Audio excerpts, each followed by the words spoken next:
नमस्कार, मैं आरवी सिंह यादव और आप देख रहे हैं मेरा YouTube channel RV Singh Yadav editor. आज मैं मुजफ्फरनगर के एसएसपी के जरिए जो तुगलकी फरमान जारी किया गया है सब्जी विक्रेताओं के लिए, फल विक्रेताओं के लिए, खान पान की जो चीज़ें बेचने वाले हैं उनके लिए, ये कहाँ तक उचित है, कहाँ तक नहीं उचित है, आप इस वीडियो पर अपना कमेंट करके ज़रूर बताएं। और मैं फिर इसमें बड़ी डिटेल में आपसे बात करूँगा कि इन सब चीज़ों से मुझे ऐसा लगता है कि कहीं ना कहीं आदमी का जो मूल सिद्धांत संविधान में जो मानवाधिकार है उसको कहीं ना कहीं से दबोचने की कोशिश की जा रही है, उसे ख़त्म करने की कोशिश की जा रही है। ऐसा क्यों किया जा रहा है, समझ से परे है। भारतीय जनता पार्टी यदि ऐसा करा रही है, उसकी सरकार ऐसा करा रही है, तो उसे अभी भी समझ में नहीं आ रहा है कि 2 चुनाव हो गए अभी देश में। एक लोकसभा का चुनाव हुआ, एक बाई इलेक्शन हुआ 7 राज्यों में, और उसकी करारी हार हुई है। उसके बावजूद भी वो इस तरह की जो कहानियाँ हिंदू मुस्लिम करने के बाद भी आगे बढ़ रही है, फिर ये सारे तुगलकी फरमान जारी करवा रही है। इससे उसको क्या फ़ायदा होने वाला है? मैं समझता हूँ अब हिंदू भी और मुसलमान भी पूरी तरह से समझ चुके हैं भारतीय राजनीति को कि भारत की जो राजनीति है भाजपा किधर ले जा रही है, और इस राजनीति के जरिए वो सिर्फ़ और सिर्फ अपनी रोटियां सेकती है, और इसके अलावा उसके पास कोई चारा नहीं है, उसके पास कोई रोड मैप नहीं है, उसके पास कोई विचार नहीं है, उसके पास सिर्फ और सिर्फ हिंदू मुस्लिम करना। अभी एसएसपी ने एक बड़ा खर्रा जारी किया है, वहाँ के एसएसपी हैं अभिषेक सिंह है, क्या नाम है, ऐसा ही कुछ नाम है। उन्होंने कहा है कि मुजफ्फरनगर ज़िला, और जहाँ से कांवड़िए निकलते हैं हरिद्वार से, जब गंगा का जल ले करके आते हैं और देश के दूसरे हिस्सों में जाते हैं, तो जो मुजफ्फरनगर का इलाका है 240 किलोमीटर का, वहाँ उस सड़क पर जो भी ठेला लगेगा, फल बेचेगा, होटल वाला है या और कोई चीज़, कोई भी कारोबार करता है, उसे अपनी दुकान के सामने लिखना पड़ेगा कि उसका नाम क्या है, उसके कर्मचारियों का नाम क्या है। अजीब सी बात है। ये सारी चीज़ें मैं समझता हूँ ये तो वो चीज़ हो गई जो 1931 में नाजियों ने यहूदियों के खिलाफ ऐलान किया था। वो चीज़ भूल गए क्या? उन्होंने साफ तौर पर नाजियों ने कहा कि यहूदियों के साथ कोई व्यापार नहीं करेगा, यहूदियों से कोई सामान नहीं खरीदेगा। अब ये बात कोरोना में भी आई थी एक बार हमारे देश में। कोरोना में कोई व्यक्ति मुस्लिम, कोई आदमी या सब्जी बेचने ठेल लगाने के लिए कॉलोनी में जा रहा है तो उसका नाम पूछा जाता था। और फिर बात यहाँ तक आती है कि नीचे से लेकर ऊपर तक सबके सब एक जैसे हैं। हमारे प्रधानमंत्री का बयान है, पब्लिक डोमेन में है, उन्होंने कहा कि कपड़ों से पहचाने जाते हैं। क्या कपड़ों से पहचाने जाते हैं? आपने पिछले 10 साल में जो कुछ किया वो आपके सामने 2024 में क्लियर कट आ गया। आपको बहुमत नहीं मिला, आप दूसरों की बैसाखियों पर सरकार चला रहे हैं, और उसके बावजूद भी आप अपनी जो झगड़ा है, लड़ाई है उत्तर प्रदेश में, उस लड़ाई को पर कोई ज़्यादा फोकस ना करे। इसके लिए वहाँ के जो चीफ मिनिस्टर हैं अपने योगी आदित्यनाथ, उसने एसएसपी को आदेश दे दिया है, लिखित में दिया है कि नहीं दिया ये तो हमें नहीं मालूम, लेकिन एसएसपी कौन होते हैं? किसी भी आदमी को ये मजबूर करने के लिए कि आपको अपने दुकान के आगे अपना नाम लिखना पड़ेगा, प्रोप्राइटर का नाम क्या है, ये कौन सी बात हुई? आप फिर इसका अर्थ सीधा सीधा हो गया, ये तो रंग भेद की नीति है। रंग भेद तो समाप्त हो चुका दुनिया से, भारत तो छोड़ो, दुनिया से ख़त्म हो गया। रंग भेद की नीति कभी इंग्लैंड में, कभी अमेरिका में, कभी और दूसरे देशों में जो यूरोपीय कंट्रीज़ थे वहाँ पर चलती थी, सब जगह ख़त्म हो गई। अब लोग पढ़ लिख गए हैं, सब लोग समझते हैं कि भारतीय जनता पार्टी की राजनीति किधर जा रही है, कैसे जा रही है। अब मैं एक आपको वाक़या बताता हूँ मुजफ्फरनगर का। मुजफ्फरनगर का एक कस्बा था जलालाबाद, और वहाँ पर ये आज से नहीं, ये झगड़े बहुत दिनों से चल रहे हैं। उसी समय 1947 के आसपास देश आज़ाद हुआ। 1950 में संविधान लागू हुआ देश में, और संविधान लागू होते ही एक जो जलालाबाद नगर पंचायत थी या उस समय नगर पालिका थी, उसने एक आदेश जारी कर दिया कि एक ही आदमी सब्जी मंडी का काम करेगा, बाकी कोई नहीं काम करेगा, उसी से सारा व्यापार होगा। अब ये तो व्यक्ति के अधिकारों के खिलाफ है सारी कहानी। अब वो यासीन नाम के जो व्यक्ति थे सुप्रीम कोर्ट गए, पढ़े लिखे नहीं थे बिल्कुल, 7-8 लोगों का उनका परिवार था। वो अपनी सब्जी की ठेल लगा करके ही अपना भरण पोषण करते थे। वो मैं उस ज़माने की बात बता रहा हूँ जब पाकिस्तान और हिंदुस्तान का बंटवारा हो चुका था। और यासीन जलालाबाद में, मुजफ्फरनगर के जो कस्बा है जलालाबाद, उसी में रह गए थे। तो कस्बे की जो नगर पालिका थी, उन्होंने फरमान जारी कर दिया कि एक ही व्यक्ति को लाइसेंस दिया जाएगा। ये कैसे हो सकता है? अब ये सारा जो संविधान की एक बात थी, उसी समय संविधान लागू हुआ, लोगों में थोड़ी सी जिज्ञासा बढ़ी। जो नहीं पढ़े थे वो भी, और जो पढ़े लिखे थे वो भी, सबके सामने ये बात आई कि भाई व्यक्ति का अपना स्वयं का भी कोई अधिकार होता है, व्यापार करने का अधिकार होता है। वो पढ़े लिखे नहीं होने के बावजूद भी उन्होंने दम लगाई और सुप्रीम कोर्ट ऑफ इंडिया में जाकर के, चूँकि उस समय सारे फैसले अंग्रेजी में होते थे, सारी बहसें अंग्रेजी में होती थी, और चूँकि इंग्लिश ज़माना था उस समय 1947 से पहले, तो सारा काम जो कुछ भी था वो अंग्रेजी में होता था। उन्होंने अपनी पेट काट करके कमाई कुछ वकीलों को फीस दी और अपना मुकदमा दाखिल कराया कि जलालाबाद जो नगर पालिका परिषद है, उसने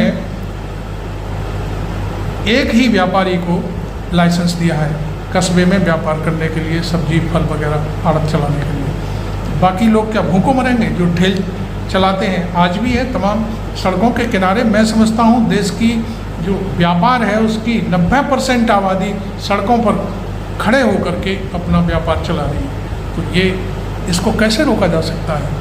अब जब वो सुप्रीम कोर्ट पहुँचे तो सुप्रीम कोर्ट में सुनवाई हुई बाकायदे मानवाधिकार को लेकर के, व्यक्ति के अधिकारों को लेकर के कि भाई मुक्त व्यापार कैसे किया जा सकता है। सुप्रीम कोर्ट ने बाकायदे उस मामले में एक ज़बरदस्त आदेश जारी किया और जलालाबाद की जो नगर पालिका थी उसको सीधा आदेश दिया कि नहीं, आप ऐसा नहीं कर सकते। किसी एक व्यक्ति को ही आप, ये तो ऊंची बात जैसी स्थिति हो गई कि बाकी गरीब लोग कहाँ जाएंगे, मरेंगे क्या? वो अपनी ठेल लगा करके आम नहीं बेच सकते क्या? चाय नहीं बेच सकते क्या? तो वो सारी चीज़ें जो थी उस समय, कितने बड़े यासीन नाम के जो व्यक्ति थे उन्होंने कितना बड़ा कदम उठाया था। आज मैं समझता हूँ कोई यासीन नगर मुजफ्फरनगर में पैदा नहीं है, क्योंकि उसको ये डर है कि मैं यदि सुप्रीम कोर्ट गया तो प्रशासन जब तक मेरे को मारपीट करके भुर्ता बना देगा। ये कोई तरीका नहीं है कि कोई भी फल वाला, आम वाला, केले वाला, चाय वाला वो अपने उसके आगे, ठेले के आगे लिखे कि मैं नासिर आम, फलाना आम, और वकील टी स्टॉल। तो वकील से भी लोग नहीं, वो एसएसपी नाखुश हैं कि वकील से नहीं काम चलेगा, आप पूरा नाम लिखिए। तब उनको एक टी स्टॉल वाले को वकील अहमद टी स्टॉल लिखना पड़ा। क्या गजब का मामला है। इस तरह की जो कहानियाँ गढ़ी जा रही हैं, पूरा का पूरा पूरे देश को भाड़ में झोंकने की तैयारी चल रही है। कितने लोगों को आप इस तरह से तंग करेंगे, कब तक करते रहेंगे? और ये कहानी मुजफ्फरनगर की तो छोड़िए, अब तो चारों तरफ असम का जो चीफ मिनिस्टर है वो मालूम नहीं क्या क्या बक रहा है। आपने कल उसका बयान पढ़ा होगा, वो कहता है कि जनसंख्या 40% बढ़ गई है मुसलमानों की, और जाने क्या क्या उस तरह की बातें कर रहा है। खैर वो उसको मैं ज़्यादा तरजीह नहीं देता, वो लफाज आदमी है। एक वो टीएमसी से जाकर के वहाँ विपक्ष का नेता बन गया है बंगाल में, वो कह रहा है, वो मोदी के नारे को ही जो धता बता रहा है। वो कह रहा है मोदी ने जो नारा दिया, भाजपा ने जो नारा दिया, सबका साथ सबका विकास, कह रहा है अब इस नारे की कोई ज़रूरत नहीं। तो क्या वो मोदी को ही चैलेंज कर रहा है? क्या मोदी को ही हटाना चाहता है? ये तो नारा मोदी का है। ये सारी चीज़ें सामने आ रही हैं और मैं इस पर अभी और चर्चा करूँगा। आपने मेरा अभी चैनल सब्सक्राइब नहीं किया है तो ज़रूर कर लें। अब मैं आपको कुछ फ़ोटो दिखाऊंगा, कुछ वीडियो दिखाऊंगा, वो आप देखिए पहले कि आम के ठेलों पर क्या क्या लिखा हुआ है। तो आप चलते हैं, देखिए उधर, ये देखिए आम के ठेले पर ना सिर्फ फल लिखा हुआ है, ये केले हैं, उस पर भी कुछ लिखा हुआ है। देखिए मैं जूम कर रहा हूँ, तो ये सब चीज़ें जो मुजफ्फरनगर में चल रही हैं ये बहुत ही गजब की हैं और पुलिस क्या चाहती है ये समझ में नहीं आ रहा।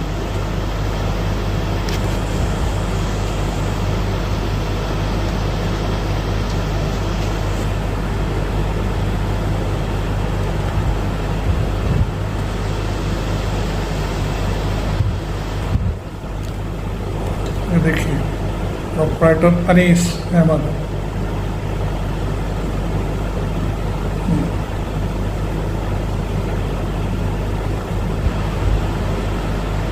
ये नाम बदले जा रहे हैं, नाम लिखवाए जा रहे हैं ठेलों पर।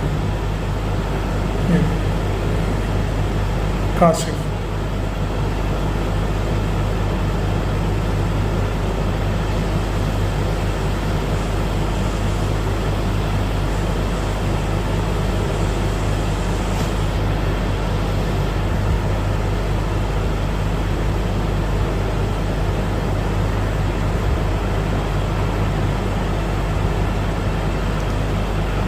ने कहा अपने नाम के बुलाओ बोर्ड, नुकसान क्या रहेगा? 10-5 दिन तो 15 दिन तो बंद ही रखते हैं हम डेली। कावड़ की जब यात्रा चलेगी फुल तो फिर तो बंदी हो जाती है इधर से। ये प्रशासन के आदेश अनुसार लगा है कावड़ के उपलक्ष्य में। इस पे जो हमारा प्रोप्राइटर का नाम है, पापा का नाम है अनीस अहमद, वो लिखवाया गया है। मुस्लिम नाम के बोर्ड लग रहे हैं। ये मुजफ्फरनगर पुलिस का फरमान है। देखिए ये चिट्ठी जारी हुई, पढ़िए।